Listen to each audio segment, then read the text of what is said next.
এক ব্যক্তি তার বন্ধুর কাছ থেকে 1000 স্বর্ণমুদ্রা ধার চাইলেন। বন্ধুটি যখন সাক্ষী চাইল, তিনি দৃঢ়কণ্ঠে বললেন, আল্লাহই সাক্ষী হিসাবে যথেষ্ট। তার এই ঈমান দেখে বন্ধুটি কোনো সাক্ষী ছাড়াই টাকাগুলো তার হাতে তুলে দিল।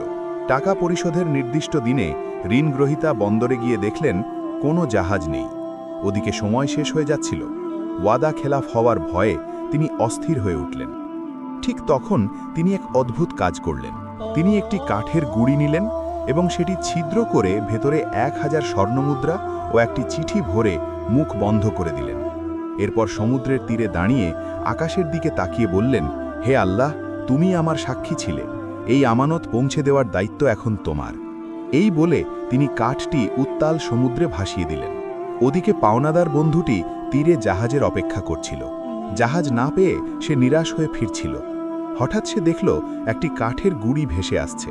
সে জ্বালানি হিসাবে সেটি বাড়ি নিয়ে গেল। কিন্তু কাঠটি কাটতেই তার চোখ কপালে উঠল। ভেতর থেকে ঝনঝন করে বেরিয়ে এলো 1000 স্বর্ণমুদ্রা আর সেই চিঠি। সুবহান আল্লাহ!